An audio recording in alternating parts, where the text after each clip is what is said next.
Good morning. Hope you're all doing well today. Thanks so much for joining this Sustainable CT coffee hour about the Charging Smart program. We have Geremy Schulick here from the Clean Transportation Communities of Southern Connecticut, and he will be talking all about the program, sharing everything we need to know. Before he gets started, I'm going to pass it off to my colleague Jim for some announcements, and then we will get started with the presentation. If you would like, feel free to introduce yourself in the chat with your name and what organization or municipality you're with. And yeah, Jim, go ahead. Thanks, Kate. Hi, everybody. Welcome. This coffee hour, as you heard, is being recorded for those who couldn't be here and for those who are here and would like to review anything we covered today. You'll be able to find this and all of our coffee hours, along with recordings of workshops, certification help, newsletter previews, and a great deal more at our YouTube channel. Search YouTube for Sustainable CT and you'll find us there. We'll also put the link in the chat. And while you're there, be sure to check out this month's episode of The Impact, a Sustainable CT podcast, because it's kind of special. This month, new episodes are available on the 15th of each month on YouTube and at sustainablecT.org and wherever you get your podcasts. So there's that. This month, Bill McKibben, author, educator, and tireless advocate for the earth and our environment, joins us to discuss his latest initiative, Sunday, a nationwide tribute to the sun, solar energy, and other renewable power sources to take place on the autumnal equinox, September 21st. Also joining us for this episode are Third Act Connecticut organizers Davida Foy Crabtree and Lynn Stoddard. That's right, Sustainable CT's founder and former executive director. So it's a very special episode of The Impact, and I hope you will listen and share when you can. That'd be great. That's what I had to say. Okay, I'm going to give it back to Kate, and thank you very much. Thank you, Jim. All right, we will jump into the Charging Smart content. So Geremy, take it away. All right, great. Well, it's so fantastic to be here. Thanks to everybody for coming and to Sustainable CT for hosting this meeting and inviting me to present to you all. I'll start sharing my screen now.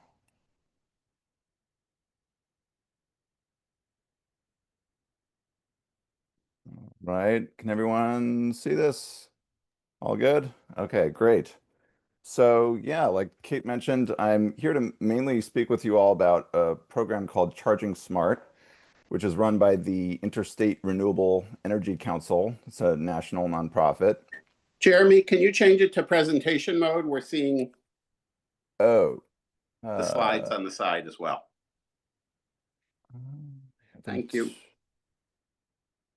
Sorry, where is that? I think if you hit slideshow in the upper right corner of the, not where the tabs are, but just below. Oh yeah, okay, slideshow. Right, okay, Yes, is that better? Yep, okay. Thank you. Yeah, sometimes I go to other tabs too, but I can always exit out of this. All right, anyway, so yeah, this is a national program. Just had its national launch at the beginning of the year. But before I go too deep into this, I just want to, sorry, I'm not used to doing this. Oh, there we go. Okay, sorry. I just wanted to introduce myself a little bit more and our local organization here, which is called Clean Transportation Communities of Southern Connecticut. We are an independent nonprofit, but we're predominantly funded by the Federal Department of Energy, and we're here to facilitate clean transportation projects throughout New Haven, Middlesex, and New London counties.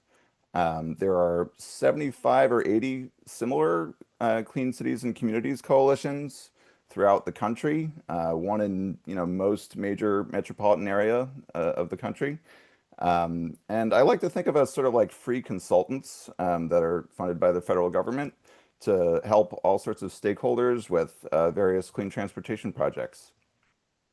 And there are two others in Connecticut aside from us, Clean Transportation Coalition Western Connecticut and Capital Clean Cities of of Connecticut, which I'll speak a little bit more about later as well.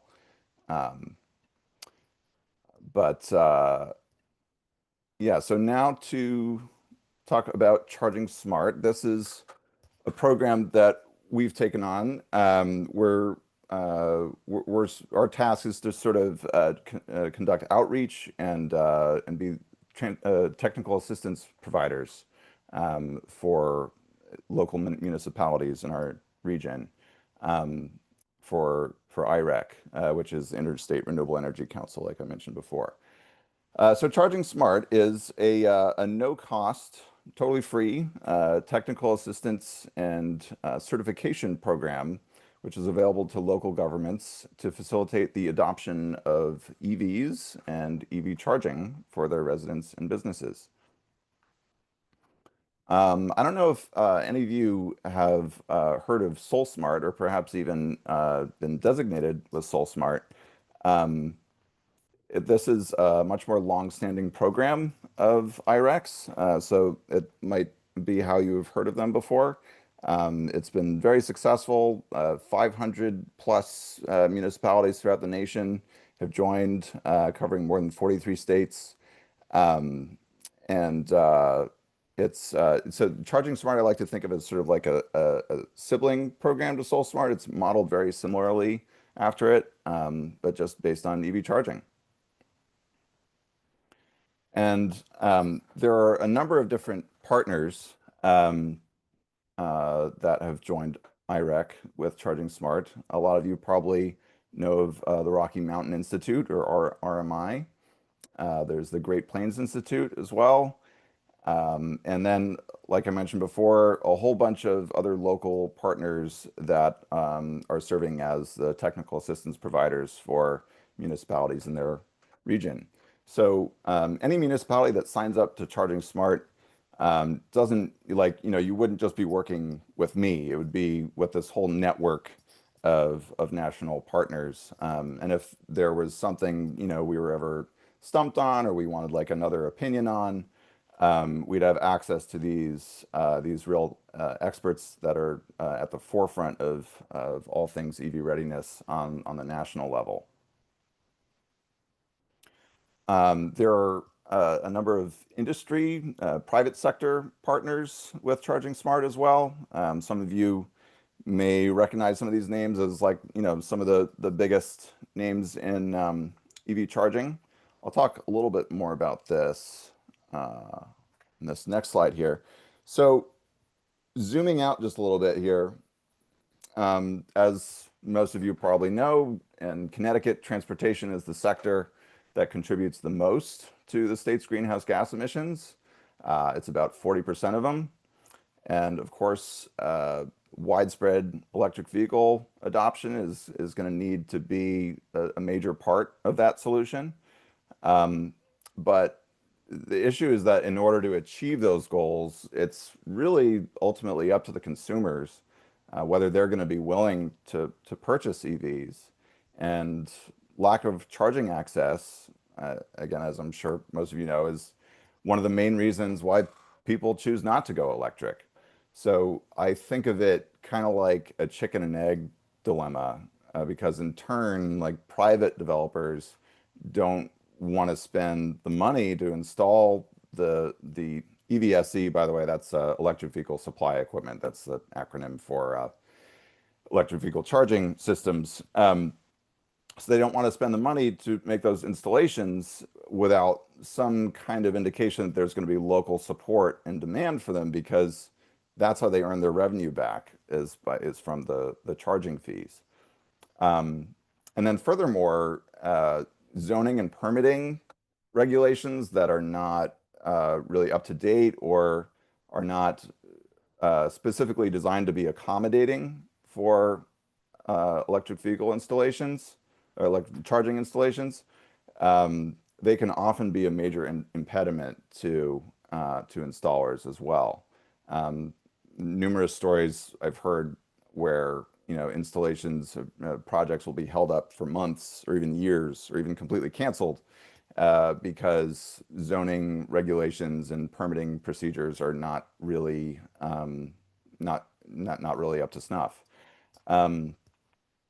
So charging smart designation can serve as a signal to private developers that the municipality is ready for EVs. And I think it's a great way to start breaking that chicken and egg impasse. All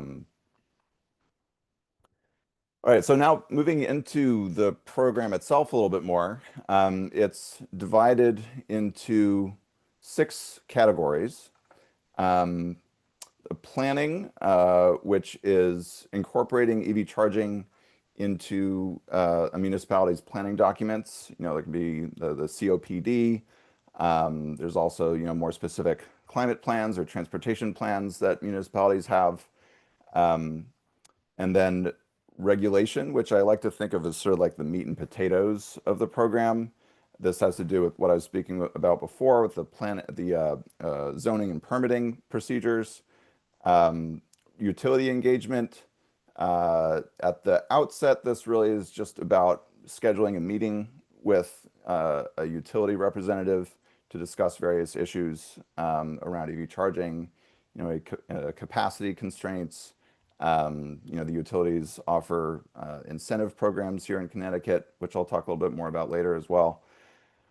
Then there's government operations, which is mainly like when you're starting to incorporate EVs in your municipal fleet or electric school buses. And at the outset, this usually takes the form of conducting a fleet analysis to determine which vehicles in your fleet are most ideal to electrify first. Education and incentives is that's when you're conducting outreach to residents and businesses and other stakeholders in your municipality about EVs and EV charging, and disseminating information about incentive programs and such. The last category, shared mobility, is like if you're going to set up an EV car share or an e-bike car share program. So one of the things I like about Charging Smart is that it's both guided and vetted. So it kind of gives you a step-by-step process to EV readiness, but it also has a lot of flexibility worked into it, so that you know, you can pick and choose a lot of different actions from these different categories that suit your municipality best.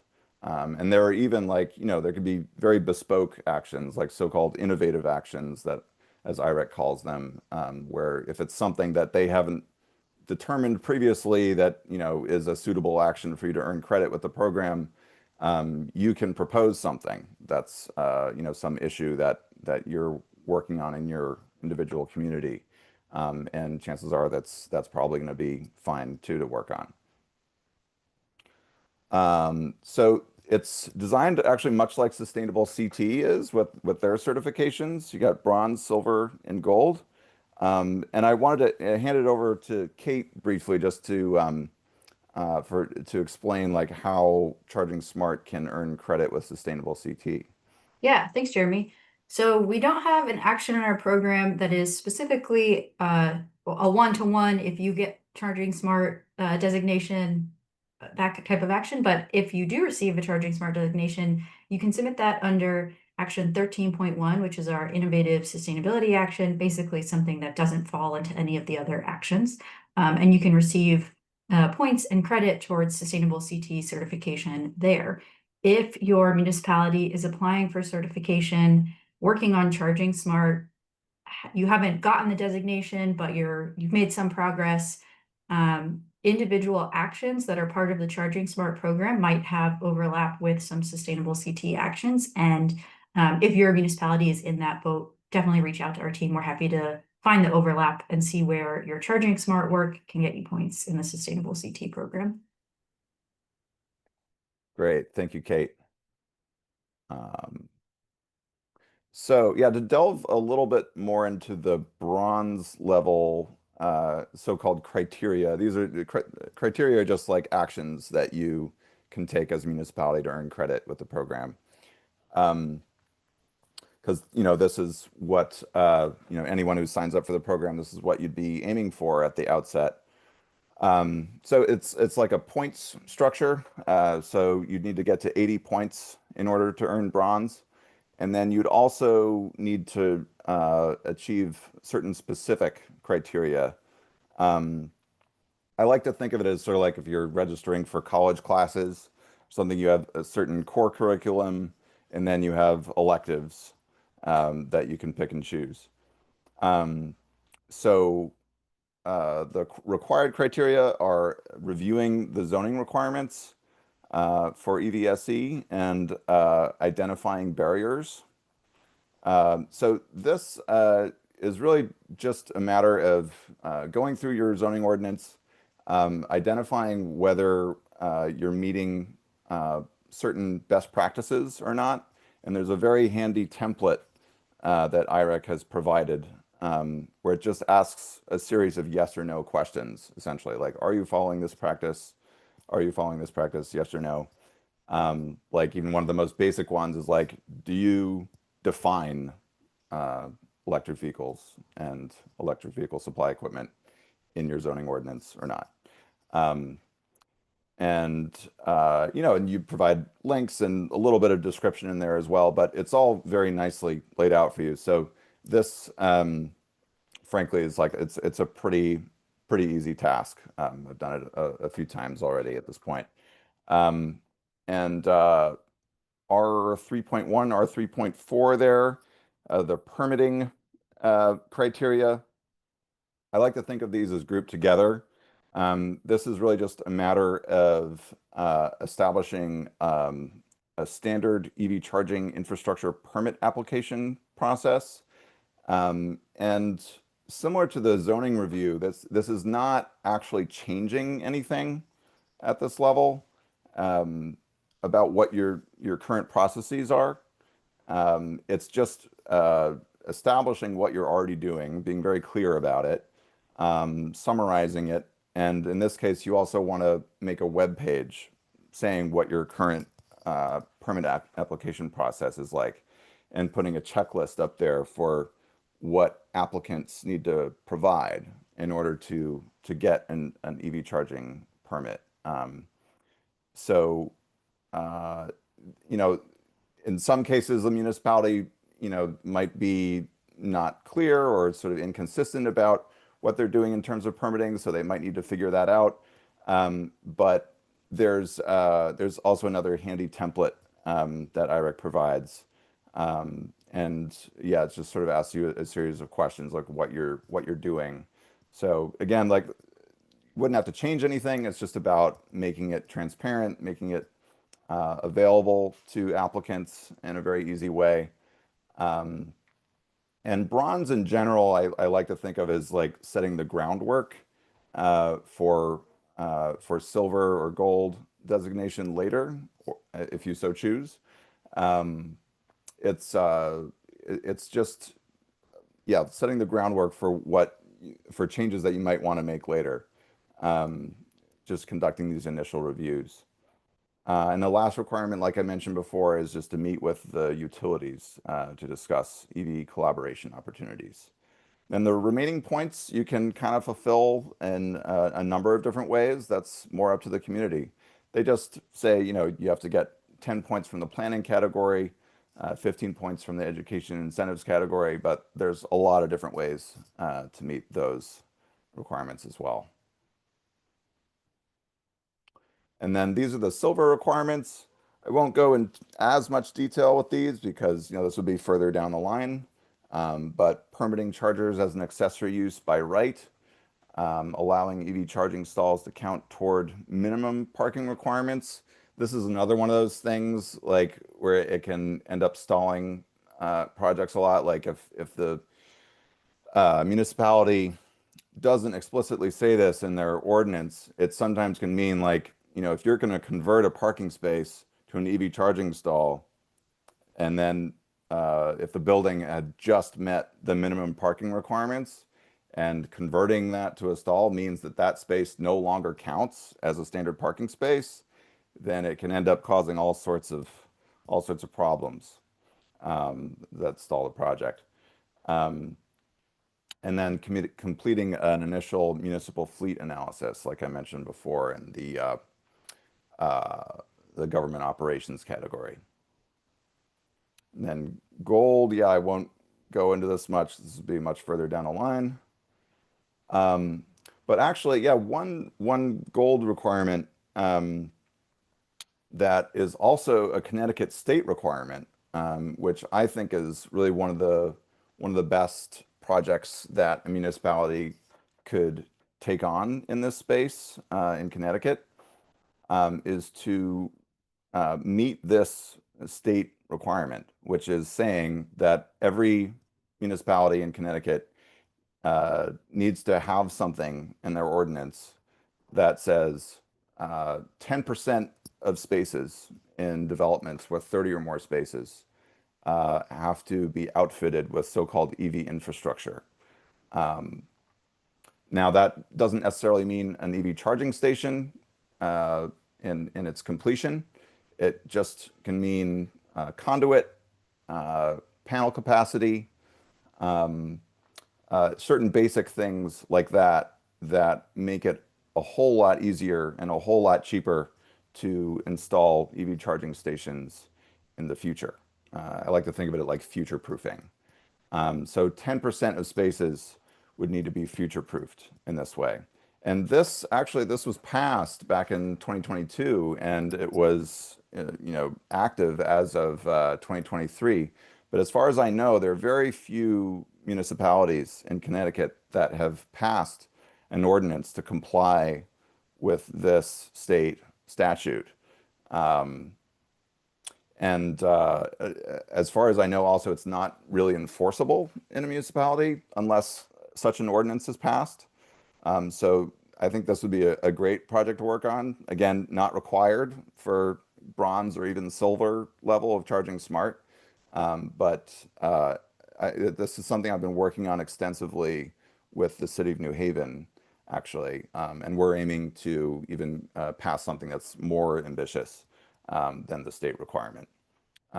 So if you have any questions about this, I'd love to hear them.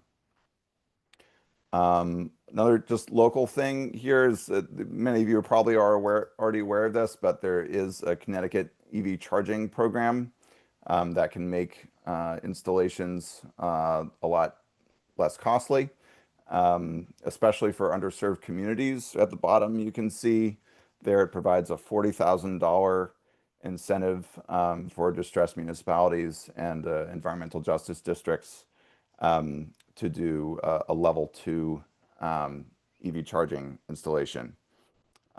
For level 3 or direct current fast charging, it's a lot more, but those are also a lot more expensive themselves. And then there's a smaller incentive that's given for single family homes on the residential level, because those are just a lot cheaper in general. And that is most of what I have to talk about. I wanted to leave plenty of time for discussion, for questions. But just the last few things I'll say here. So anyone that would be interested in moving forward with this, there's just a couple of initial steps. There's just a sign-up form. It does not involve signing a contract or anything. There's nothing legally binding about this. If for whatever reason, if you sign up, but then later decide that you need to back out for whatever reason, there's no penalty for that. This is really just a matter of, saying you're going to give this a shot, put your best foot forward. And the self-assessment is an initial step, just to do a very kind of bird's eye view review of what you're currently doing in this space. Are you reviewing your jurisdiction's EV programs, your goals, challenges, anything that you've already completed? And then from there, we would review that self-assessment and come up with a designation plan. Yeah, here's my contact information. I'd love to hear from anybody. We do already have New Haven and Cheshire signed up for this program. And then Clean Transportation Coalition of Western Connecticut has Ridgefield, Kent, and Stamford signed up. And then anyone in the Hartford, Tolland, or Wyndham counties can also reach out to me and to Capital Clean Cities of Connecticut, who I can put you in touch with about this. So yeah, I'd love to hear any questions at this point. Thank you so much. Thanks, Jeremy. We have a couple people with hand raised, so we'll start there, and then a couple questions in the chat. So we'll Zanita, we'll start with you. Hi, good morning. My name is Zenaida Gonzalez. I am a PT partner, resident leader. You talk about the underfunded municipalities that, we want to bring this program to. Now, let's say like we have the residents who are for charging stations because of the upgrades, but the landlords or the program that they live under is against it. Like like the public housing basically. So if the residents are encouraged to get fight for this charging smart, but housing is going to be against it, what can we do as residents to persuade a government agency to get these things? Because we are last on the list. We already know that. Yeah, I've had a number of experiences trying to get EV charging installations into multifamily buildings. And I can tell you, yeah, as a retrofit, it's certainly a challenging task, and it's something that we need to work harder on. Yeah, especially with the landlord tenant buildings, there's kind of like a split incentive problem there.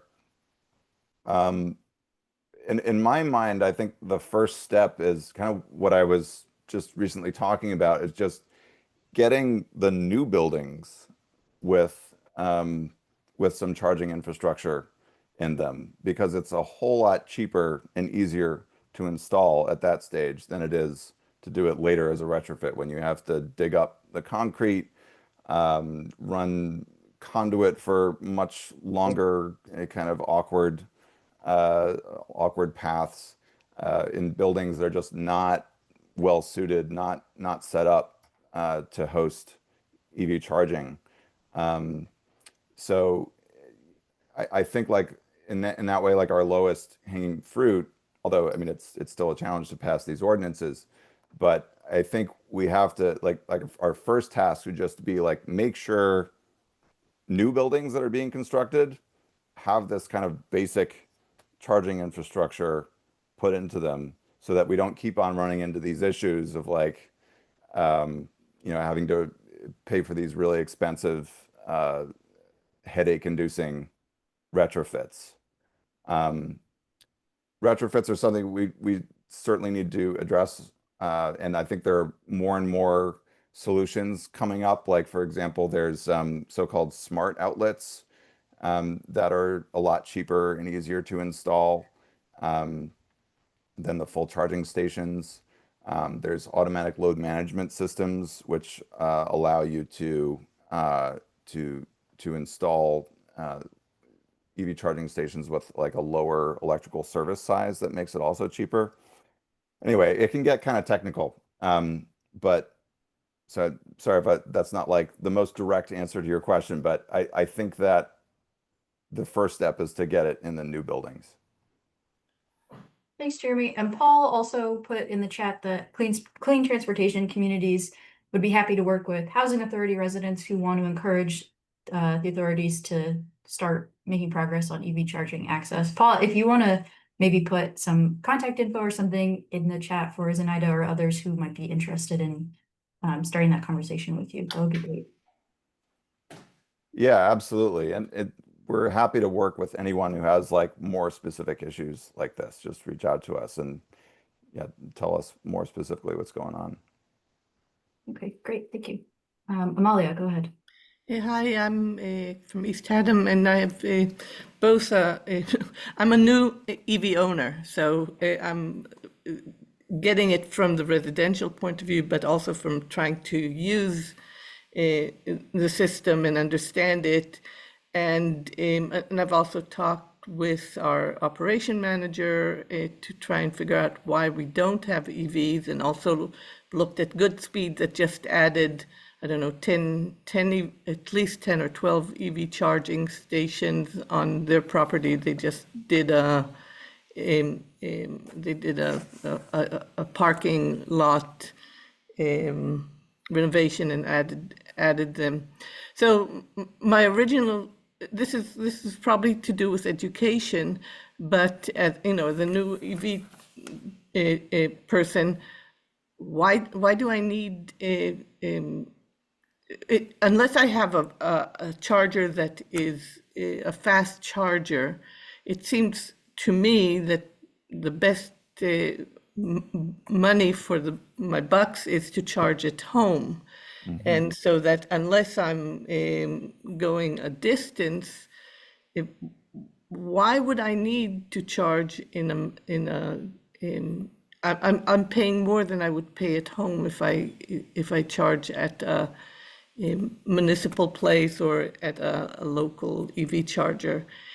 So I'm just wondering that as a new EV person, that now I can go charge in all sorts of places, but why would I do that? So so on the other hand, as I talked with the municipality, they were offered EV chargers, but decided that the maintenance of let's say if someone had a breakdown in the middle of the night, they didn't want to have to be in charge of that, and also that it would cost too much money to dig up to install chargers at the municipal building, for instance, or in many of those places. And they have thought of considering in new construction in a master plan to do so.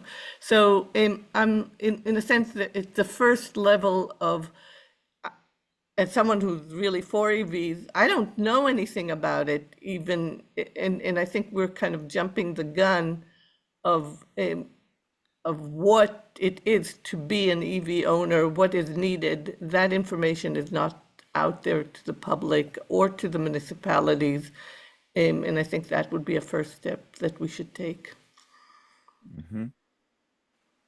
Yeah, well, to your last point there, I totally agree with you. I think that we do need to get a lot more basic information out there, especially because there's a lot of misinformation too.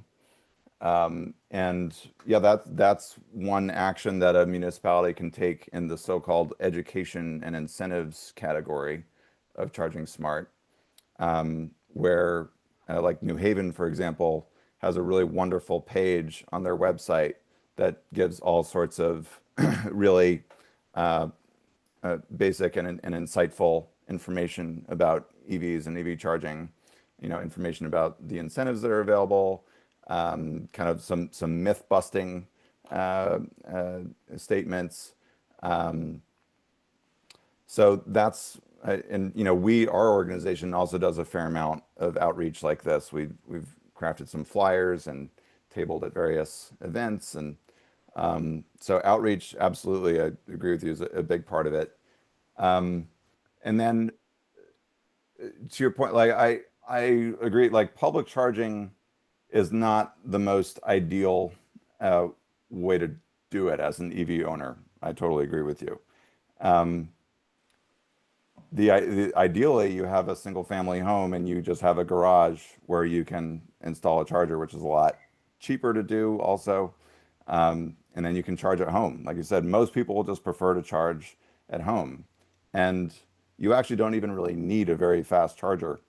You can even just have a so-called trickle charge in a lot of cases, which is just like a standard level 1 outlet, and that'll give you 30 or 40 miles you charge overnight or even longer. And most people only drive 30 or 40 miles a day, so that's sufficient for a lot of people just to have a basic outlet just in their garage. But the problem is that a lot of people, especially in the cities, live in condos or rental buildings, And it's really expensive to retrofit those for EV charging. So that's, again, I kind of keep coming back to this ordinance that needs to be passed. But that is for private residents too. I don't know if I made that clear before, but that's for private multifamily buildings. That's actually like and for other commercial buildings as well. Like retail establishments, workplaces, things like that. But I think the most important types of buildings for us to outfit with EV charging are multi-unit dwellings or multifamily buildings. Because yeah, I agree with you. I think charging at home is the most ideal setup. And the other thing is that municipalities don't know that this can be a moneymaker, and so that would be something also in the education part of explaining that once you have an EV charger, you are gaining a revenue stream, and I think that is not being properly explained. That's true. It can be a revenue stream, especially when they're being very well utilized, which kind of comes back to like the education and the outreach part of it as well. But yes, I agree. Thanks, Malia. Thanks, Jeremy. All right, we have a few hands raised and some questions in the chat, some by the same people. So we're going to go Terry, then Jeff to capture your questions in the chat, then Joanne, and then Brooke in the chat. So Terry, go ahead. Yeah, so totally. And I apologize if you covered this and I missed it. Who pays for the EV infrastructure when we say the 10% ordinance requirement? Is that the developer? Yeah, it would be the developer, but the incentive programs can go a long way with this as well. Okay. They cover, the one stipulation with that is that like with UI or with Eversource, you need to in most cases have at least 2 charging stations fully installed. But then the rest of like the conduit and the infrastructure, the wiring, the panel capacity, all that other stuff, which is actually usually the most expensive part of it, as opposed to the stations themselves, that can also be covered too, as long as you install 2 full charging stations. That's not in the state requirement, but that's in order to receive the utility incentives. That's what you have to do. And what are the utility incentives right now? I had that slide up about them before. I can send you a Was it like that same 20,000 chart. for? I mean, I live in Preston, and we're not. We've been on the distressed municipality list, but we're not right now. I mean, we don't have any public chargers in our town at all. And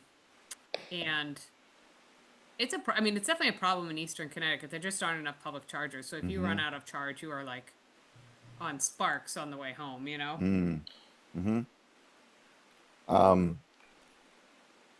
Yeah, I won't say the there's distressed no, but there's just not municipality enough. thing is so I forget if I think at one point I looked at the map. So if Preston is not a distressed municipality, there might still be individual census tracts that are considered environmental justice communities. We do have an environmental justice community around our incinerator. Okay. So yeah, if the station were installed in that area, then it would get that enhanced incentive. It's the difference between, for level 2, which is what most installations are, it's the difference between $20,000 or $40,000. Right. And then for DCFC, the fast chargers, it's the difference between $150,000 or $250,000 with the incentive. Right. Thank you. Yeah.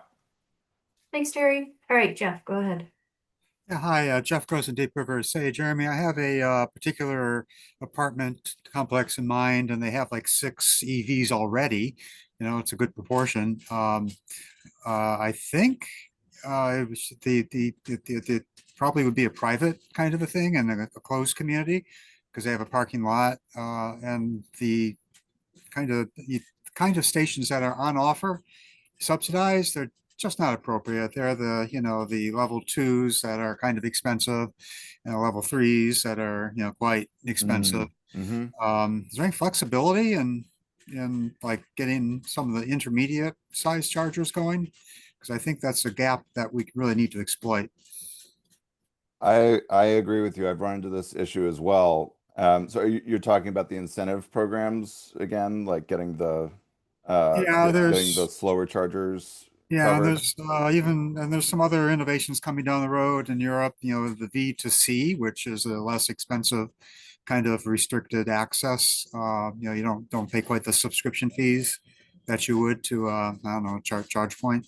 So whole lot of V2C. flexibility might be needed, right, to get something that is basically a home flavor for a multi-family unit.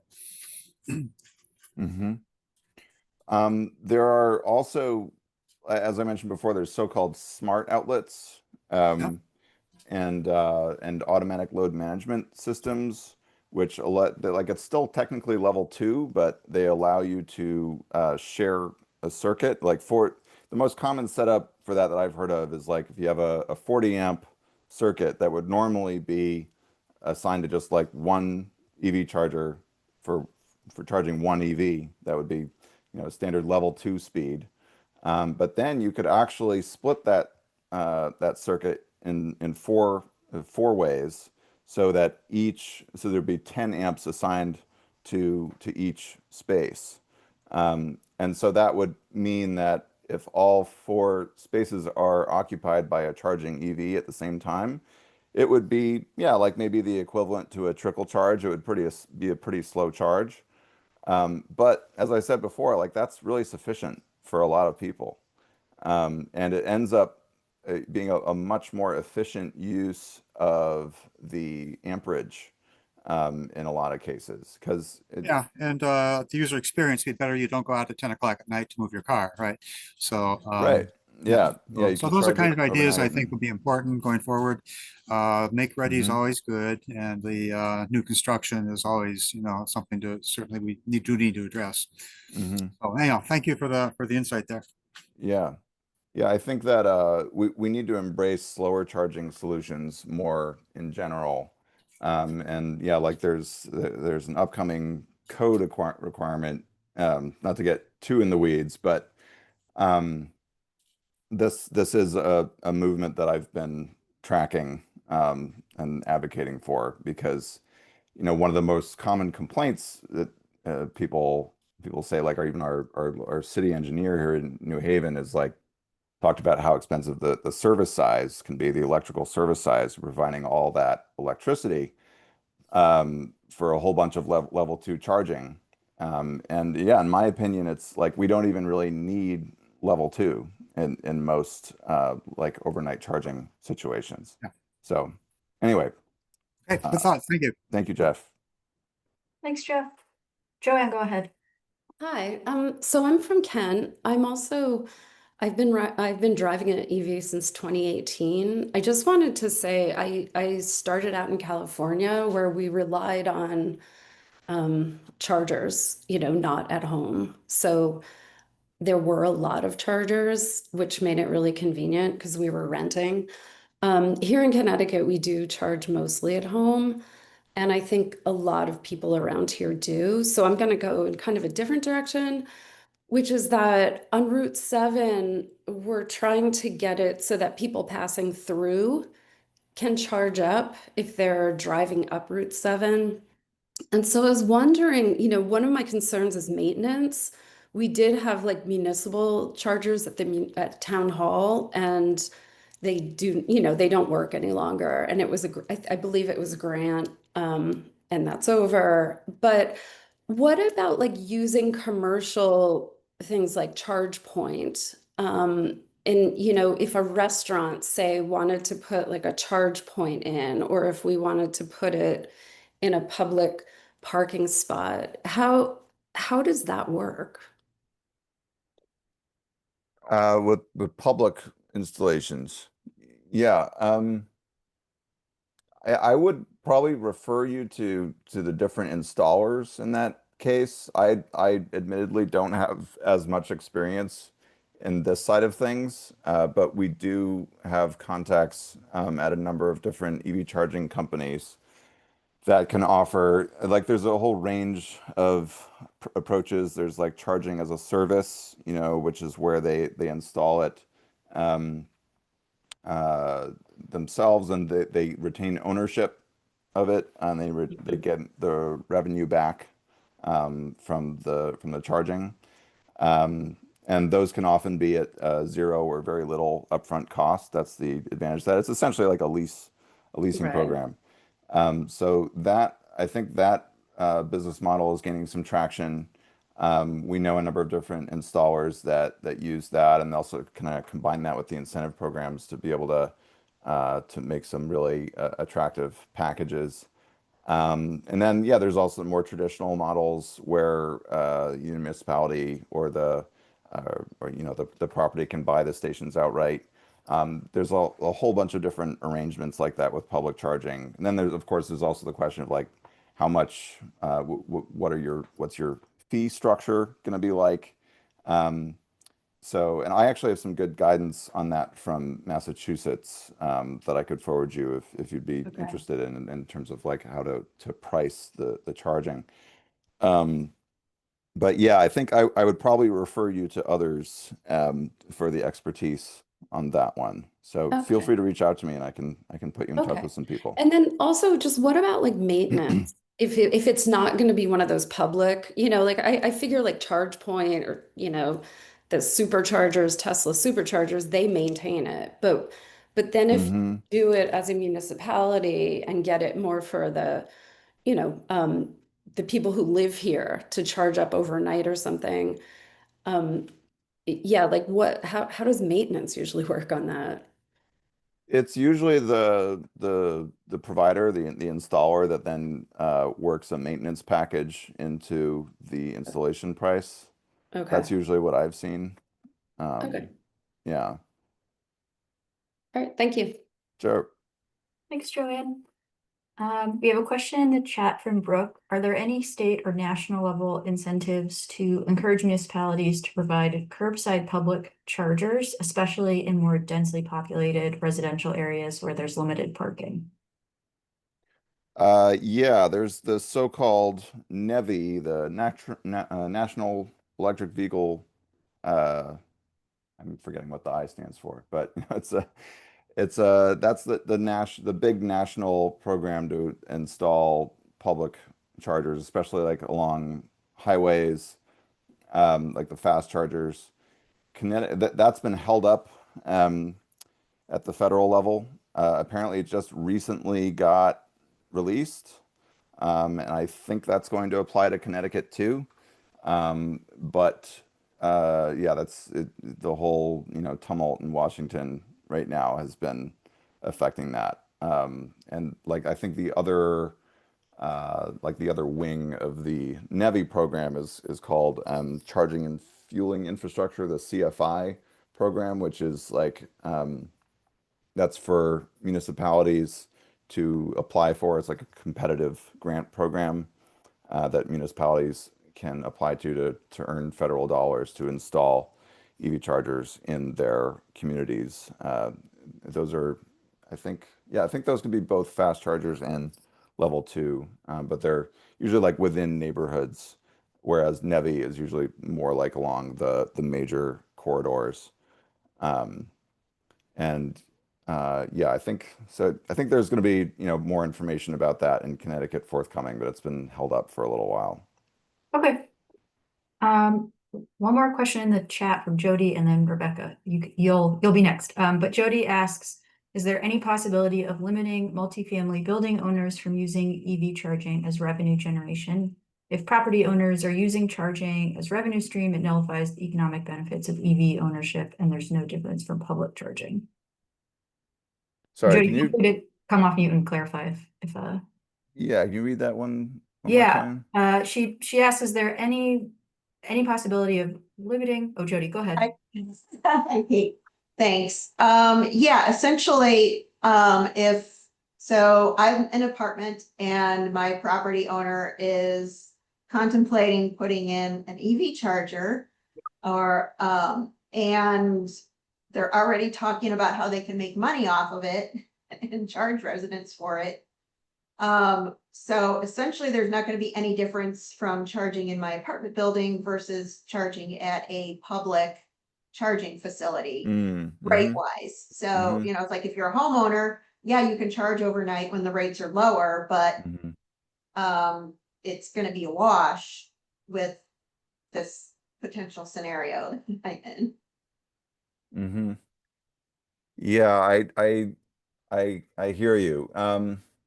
You know, it's funny, I haven't come across this specific issue before, but I've read about it here and there, how those prices can end up. I mean, have you kind of shopped around with multiple providers? Because often if you know, kind of get multiple quotes and sort of put providers in competition with each other, then they might be able to give you like a better rate. Unfortunately, I'm not included in those discussions. I'm working on it, trying to get Right, involved yeah, with it. sorry. I guess I meant like, you know, if the building managers have done that. No, they are very uneducated and need a lot of information provided to them. So I'm trying to do. So I just didn't know if you'd You have know, heard of any legislation being passed or, you know, ordinances or anything in any other communities. anything to limit the fees. Yeah, that would be good because I could see how certain people could try to take advantage of that and charge higher fees just so they can earn more of a profit. I could see how that would be problematic. I don't know of any state laws or anything like that to prohibit that kind of activity. I agree with you that there should be something like that. I can look into it. Shoot me an email and let's get in touch. I'd love to work with you on that and do some digging on that. Great. Thank you Yeah. very much. Thanks, Jody. Rebecca, go ahead. Oops. Just since we were talking about NEVI, I wanted to chime in. I work for DOT as the NEVI coordinator. So Okay, cool. Nice to have you here. unfortunately in Connecticut, we are still paused because we were not part of the national lawsuit about That's what I was NEVI. worried about, actually. Yeah. We do not get to pick up the program and continue working on it like some of the other states that were involved. So we're optimistic that we should be hearing something from the Federal Highway Administration in the next month or so. Okay. Although we were told that the program would resume in the spring, and we've obviously, it's past the spring now. So stay tuned. It should be coming back, but as of right now, we're paused. Yeah. I mean, I was wanting Connecticut to join that lawsuit. But yeah, I mean, it's been an overwhelming time, obviously. So I completely understand if, you know, the attorney general's, I'm sure, swamped with like way too many lawsuits at this point. Yeah. But thank you for providing that information. That's clarifying. Yeah, thank you, Rebecca. Thanks. There's two questions from Amalia in the chat that I think are kind of related. First, what level are public chargers typically? And then are rates lower on level 1 chargers overnight at home? Public chargers are, yeah, most of them are level 2. Some are level 3. With a level 2, yeah, it's typically gonna take like 8 hours or so to fully charge a battery that can go about 250 or 300 miles. But oftentimes you don't need a full charge. With level 3, those are the fast chargers where those vary in speed as well. But at some of the fastest times you can charge your battery from like 0 to 100 in, a matter of 20 or 30 minutes. Those are a lot more expensive though, the level 3. And yeah, they tend to be a bit more expensive to charge up on as well with the fees. Level 1, so at home, that is a good point. Like actually at home, the trickle charges tend to be, like with the electric rates, tend to be a little bit higher than level 2. I think level 2 in terms of the price you're paying for the electricity, I think level 2 is the best bet. But then, those are also sometimes in some situations more involved to install. And so as far as I know, level 1 is still not incredibly expensive to charge with. So it can vary. Thanks. There's also some good discussion in the chat from CJ, David, Terry. So thank you all for weighing in. Things about the role of municipalities in providing chargers and where, charging deserts. Yeah, so thank you guys for all chiming in. We're almost at 11, so maybe we have time for one more very quick question. If anyone's got any last lingering thoughts. If not, we will follow up with a recording of the presentation with Jeremy's contact info, and some other resources. Lynn in the chat asked about the IREC template, Jeremy, that you mentioned, so we can share that out. Yes, yeah, I'm more than happy to send any of the Charging Smart materials to anyone who's interested. Just email me. I assume my email's been put in the chat Yes, somewhere. and we'll email it out to everybody who Okay. registered afterwards too. Yeah. All right. Well, Jeremy, thank you so much for talking to everyone, answering questions. It's been a great conversation. Thanks to everyone for attending on this gray morning. Yeah, we hope you have a great rest of your day. Great. Thank you so much, everybody, for attending and giving me your time here. I hope to be in touch with some of you soon. Thanks. All right. Bye.